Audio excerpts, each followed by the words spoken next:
일본의 첨단 산업화와 위기 극복에 대해서 김도영 교수님의 발표를 듣도록 하겠습니다. 발표 시간은 교수님 10분 드리겠습니다.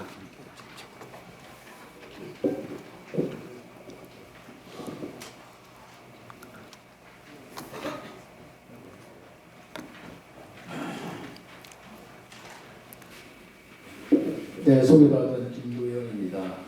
제가 발표할 내용은 갖고 계시는 텍스트에 37페이지부터 47페이지까지 파워포인트 자료로 22쪽 정도 있습니다. 그걸 배경으로 그건 참고 자료를 해주시고요. 제가 발표할 내용은 지금부터 파워포인트로 설명을 드리도록 하겠습니다. 지난 9월 인구조사를 실시했는데요. 합계 출산율이 0.88입니다. 작년에 0.98이었어요. 인구 절대 규모로 본다면은 일본이 1억 2,500만 정도 되고 우리가 5,200만 정도 되니까 그걸 비교한다면은 우리의 신생아수를 보았을 때 저출산 고령화 속도가 엄청나게 우리가 빠르고 신생아수의 감소세도 일본을 능가하는 그런 심각한 상황에 있습니다. 이른바 인구 절벽을 향해서 우리가 급행열차를 타고 있다 이렇게 봐도 될 것 같아요.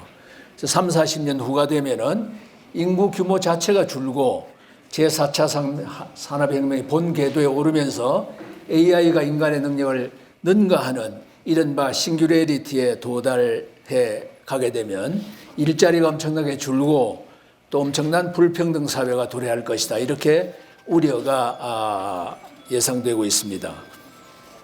이제 우리가 인구 규모가 적어질 때 그때 작지만은 반짝반짝 빛나는 나라 그러면서 국제적으로 신뢰받을 수 있는 국가 이른바 저는 부민덕국이라고 부릅니다.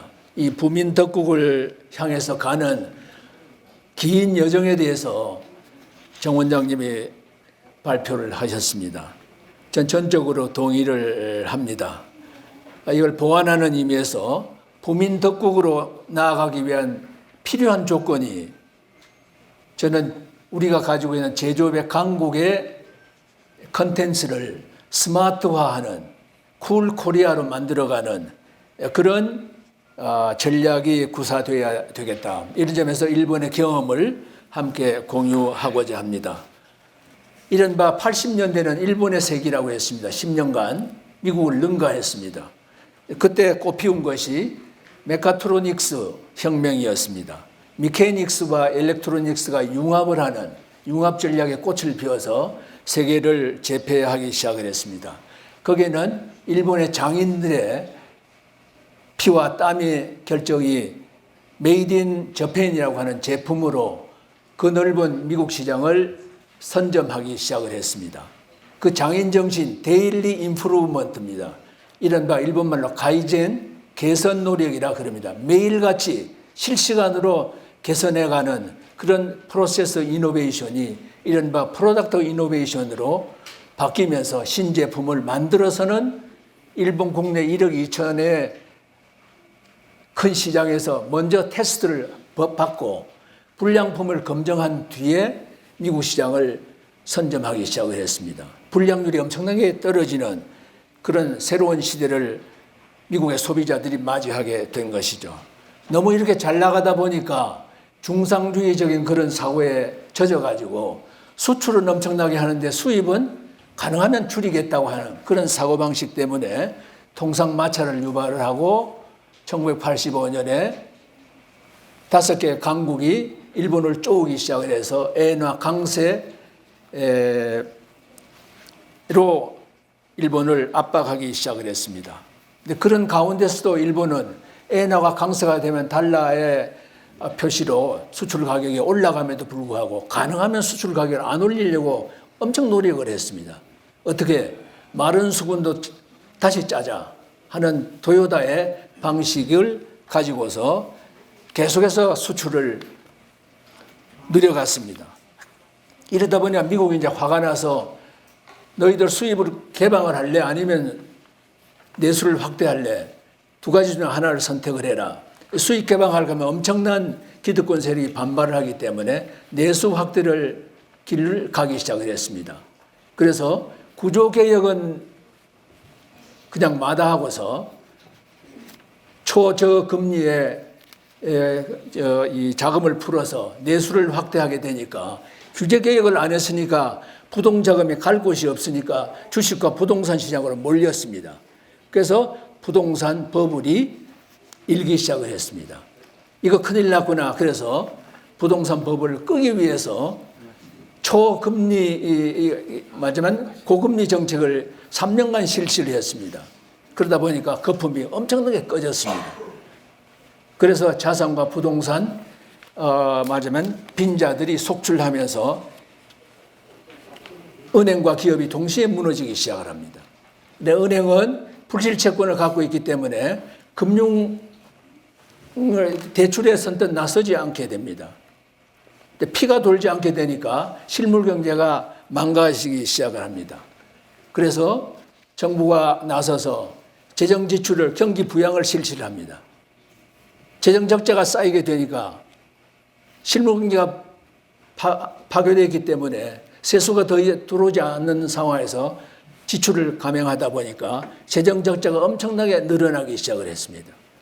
그러다 보니까 재정 정책도 말하자면 더 이상 효과가 없고 자금도 살포되지 않으니까 금융 정책도 망가지고 이었고 중국으로부터 엄청난 싼 제품이 밀려 들어오기 시작합니다. 그러다 보니까 물가가 계속해서 5년 연속 하락하는 지금 우리가 그런 상황에 있습니다. 디프레이션 경제입니다. 전대미문의 선진국 경제가 경험하는 일본이 등장하기 시작을 합니다. 그래서 금융도 재정도 들어먹지 않고 인플레 대책이 실효성이 없는 그런 말하면 거시경제 정책의 모든 수단이 단절되어 버리는 그런 장기 불황의 20년을 겪기 시작합니다. 우리는 지금 일본형 장기 불황으로 가고 있지 않은가 그런 생각들 많이 작년부터 나오기 시작을 하고 있습니다. 저는 아니다고 계속 부정은 하고 있지만은 어떻게 될지 모르는 그런 상황이 되어 있습니다. 지금. 근데 그럼에도 불구하고 앞으로 나아가야 되겠다. 계속해서 지도자들이 오늘 우리가 소재, 부품, 장비 산업 일본에 목이 메어 있지 않습니까? 이걸 소부장 산업이라고 그럽니다. 소부장, 소재, 부품, 장비 산업. 이거 전부 일본의 적자투성입니다. 전부 수입을 해와야 되죠. 이 첨단 정보 가전 산업을 하나만 들여다보더라도 일본에 맨 말하자면 공정의 맨 첫 공정인 원재료하고 소재를 만드는 공정서부터 중간 공정, 하부 공정에 이르기 모든 공정마다 틈틈이 세계 유수의 중견기업들이 꽈리를 트고 있습니다. 일본 기업 아니면은 세계 어디도 공급할 수 없는 그런 소재 부품 장비들을 공급하는 그런 엄청난 기술력을 축적하기 시작을 했습니다. 거기에 우리가 지금 목을 메이고 있습니다. 그런데 이렇게 기술력만 좋으면 뭐합니까? 이게 기업을 활성화시켜서 그 기술력을 상품으로 바꿔서 소비자들에게 공급하고 세계 소비자들한테 공급하는 것이야말로 기업이 살아가는 길이라 GDP를 올리는 길입니다. 기술력만 가지고 있으면 아무짝에 소용이 없습니다. 그것이 기업의 수익이 돼야 됩니다. 이게 장기 불황 때문에 길이 막히기 시작을 했습니다. 그래서 등장한 것이 자민당 정부의 고이즈미 정부가 들어서서 엄청난 구조개혁을 시행을 합니다.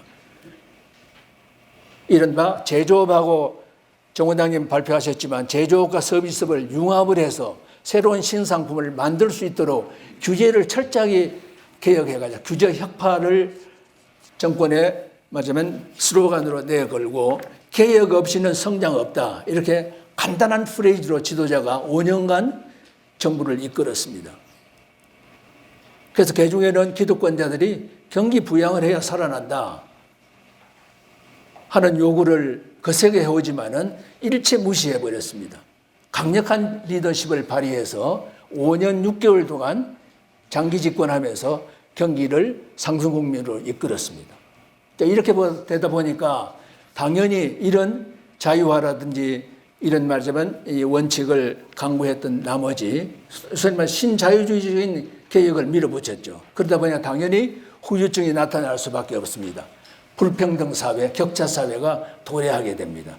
대기업은 수익이 좋아졌지만 중소기업 지방에는 엄청난 말하자면 피해가 가중되기 시작을 하고 있습니다. 그래서 한 3년 동안은 이런 말 격차 사회가 도래하니까 진보 정권에서 도저히 안 되겠다. 그래서 정권을 탈취해 가기 시작합니다. 이른바 무상복지를 구현하고자 하는 민주당 정권이 3년간 잡았지만은 무능했기 때문에 또 대일본 지진 사태가 났기 때문에 리더십이 상실을 하고서 다시 자민당의 정권을 넘겼습니다. 그래서 등장한 것이 아베 정권입니다. 아베 정권, 아베노믹스는 세계의 화살을 제시했습니다. 기업이 엄청나게 아베 정권에 압력을 가했습니다. 2010년경부터 삼성에 뒤지기 시작한다. 기업들이 어떻게 이럴 수가 있는가? 이걸 좀 바로잡아 달라. 왜? 6개 압력을 받고 있다. 앵고가 경제가 어려우면 약세가 돼야 되는데 왜 엔화 강세냐? 수출이 어렵다. FTA 후진국이 돼버렸다. 일본보다도 아니면 한국보다도 전기료가 후쿠시마 원전 사태 때문에 전기료가 엄청나게 비싸다. 도저히 첨단 공정을 일본 국내에서 영위하기가 어렵다. 이 한국으로 빠져나가야 되겠다. 이런 요구가 있으니까 아베 정권을 하여금 이걸 바로잡아 달라 하는 것이 엄청난 요구였습니다. 일본은 아베 총리보다도 재계 총리가 더 겁이 나는 그런 사회죠. 그래서 아베노믹스가 아베 정권에서 대담한 양적 금융 정책을 실시해서 무조건 자금을 살포하는 그런 정책으로 해서 엔화 강세도 엔화 약세로 만들고 그다음에 디플레 물가가 계속 아직도 하락하고 있기 때문에 어떻게 하면 인플레를 만들어야 되는가 하는 게 중앙은행의 목표가 되어버렸습니다. 어느 세계 중앙은행이 물가를 올리는 중앙은행이 어디가 있느냐 이 말이에요. 일본이 처음으로 그걸 시작하기 목표로 설정할 정도로 엄청난 위기적인 상황에 일게 되었습니다. 이렇게 해서 무차별 자금 살포를 통해서 엔화 강세를 엔화 약세로 만들어서 수출 기업을 하고 굉장히 유리하게 만들어 주었습니다. 그래서 수익은 굉장히 좋아졌어요. 일자리도 늘어났습니다. 그런데 이 혜택이 지방으로 중소기업으로 아직도 제대로 전파가 되고 있지 않습니다. 일자리 엄청나게 좋아졌어요. 그래서 우리 유학 학생들도 일본에 가서 취업을 하기 시작했습니다. 그렇지만 아직도 재정 적자 문제는 해결을 못하고 디플레이션도 제대로 잡지 못하고 있습니다. 이런 문제가 있기 때문에 아베노믹스는 한 6년간 집권을 하고 나서 이제는 7년째 된 해는 화살을 3개를 다시 준비를 했어요. 그래서 GDP를 600조로 올리겠다. 그다음에 의료를 중심으로 해서 복지사회를 제대로 구현해 가서 마지막 꿈을 키울 수 있는 자녀 양육이 가능한 그런 나라. 그다음에 전 세대에 걸쳐서 라이프타임의 마토로 나서부터 죽을 때까지 각 스테이지별로 제대로 마지막 정부가 케어를 할 수 있는 그런 전 세대 사회 보장 시스템을 만들어 가겠다. 이런 3가지 화살을 다시 제시하고 지금 계속 집권을 하고 있는 그런 상황에 있습니다. 그래서 우리는 일본이 이 성장 전략으로 초스마트 사회, 서사이어티 5.0이라는 걸 내걸고서 IoT라든지 재생의료라든지 또 드론이라든지 일본이 가장 옛날부터 강점을 갖고 있는 로봇입니다. 옛날에 고마츠 포크레인에는 GPS가 장착이 돼서 아프리카에 수출을 하더라도 실시간으로 점검을 해서 언제 어느 시점에서 무슨 부품이 부족해질 거다는 걸 센터에서 체크를 해가지고 미리미리 그 항구에 갖다가 수출해 놓고서 실시간으로 공급하는 그런 체제를 이미 2000년대 초에 갖추기 시작했습니다. 이제는 AI가 거기에 장착됨으로써 더 스마트해지는, 더 쿨해지는 일본 제품으로 진화돼 가고 있습니다. 그래서 앞으로는 환경이라든지 건강복지, 노인요양, 제조 첨단 분야, 서비스 분야, 일본이 조금 뒤지지만은 이 분야만이라도 키워서 제조에서 4차 산업혁명의 일자리 잃을 걸 이걸로 보충해 갈 수 있는 그런 스마트 소사이어티 5.0을 지금 선보이기 시작을 했습니다. 우리는 마지막입니다. 우리는 일본은 6개 어려움을 기업이 겪고 있어서 아베노믹스를 탄생시켰습니다. 우리는 여기에 최저임금, 노동시간 52시간 규제 이 두 개가 더 덧붙여져서 8중고에 시달리고 있습니다. 지금 어떻게 해야 됩니까? 이 기업의 아우성을 못 들은 채 하는 이 정부가 앞으로 어떻게 해야 되는가? 저는 여러 군데 지적을 하지만은 소득주도 성장 실패했기 때문에 폐기, 그다음에 소득주도 공정경제 혁신성장 3개 축으로 이루어지는 포용국가론, 이거는 도저히 이 길은 갈 수가 없는 길입니다. 갈 수 없는 길은 아예 포기를 해야 돼요. 왜? 모든 곳에 소득주도 성장에도 공정경제에도 혁신성장에도 전부 규제가 꽈리를 틀고 있습니다. 속된 말로 개망신법, 이게 국회에서 제대로 통과를 안 됐잖아요. 도저히 이걸 날아갈 수가 없게 되었습니다. 갈 수가 없는 길입니다. 이런 상황에서는 사전규제, 사후규제를 과감하게 철폐하는 혁신이 없이는 이 포용국가가 갈 수가 없게 되어 있습니다. 가는 것처럼 자꾸 포장을 해서는 안 됩니다. 이건 포기해야 된다고 봅니다. 일본은 우리가 5G 시대를 구가한다고 지금 엄청나게 열정을 올리고 있습니다만, 일본은 이미 5G에 투자하는 중소기업, 중견기업에 대해서는 정부가 들어서 기금을 활용해서 거기에 말하자면 출자하도록 이렇게 해주고, 법인세를 영구히 말하자면 삭감해가는, 연구개발 투자 액수만큼 세액을 공제해주는, 소득공제가 아닙니다. 세액을 공제해버립니다. 그해 적자가 나서 세액을 공제 못하게 되면 남은 것은 연년이 이월해 갑니다. 내년에도 공제, 그 다음에도 공제, 이렇게 해서 공제시켜 가기 때문에 5G, 5 시대를, 5G 시대를 우리가 선도해 갈 수 있을지 굉장히 의문입니다. 우리가 9개 분야를 지금 스마트 전략으로 제시를 해놨습니다. 이 교과서에 있습니다만은 여러 가지 허울 좋은 말하자면 제 분야들이 쭉 열거되어 있습니다만은 전부 우리는 그런 전략적인 부분에 집중적으로 세출을 집중시키는 것이 아니라 쪼개기입니다. 부처별로 쪼개가지고 다 합치면 그게 제대로 기능을 할 수가 없게 이렇게 되어 있습니다. 그래서 우리는 마지막으로 4차 산업혁명 시대를 맞이해서 이제는 이런 사회적 불평등이 심화되는 상황에서 미리 제어하고 일자리를 확보해 가려고 한다면 이미 금기시되어 있던 기본소득 도입할 수 있도록 논의를 활성화시켜가는 계기가 있기를 바랍니다. 그리고 이 경제의 상부구조로서 저는 외교와 안보가 튼튼해야 된다, 그렇게 생각합니다. 자강 위에 동맹이 있어야 되고, 자강과 동맹을 기초로 해서 동북아 시대를 말하면 이 각국의 이해관계를 조율해가는 이런 군세 전략이 동북아 시대의 새로운 외교 전략이 아닌가, 그런 생각합니다. 우리가 흔히들 정치적인 자주, 경제적인 자립, 문화적인 자존 세 가지를 다 얘기하지만 여기에 빠진 게 있습니다. 자유가 없습니다. 자유의 가치를 공히 함께하는 가치 동맹, 이걸 우리가 무시하게 된다면은 스마트 전략은 허울 좋은 허상에 불과하지 않는가, 그런 생각을 하면서 토론에 가름하겠습니다. 감사합니다. 네, 감사합니다.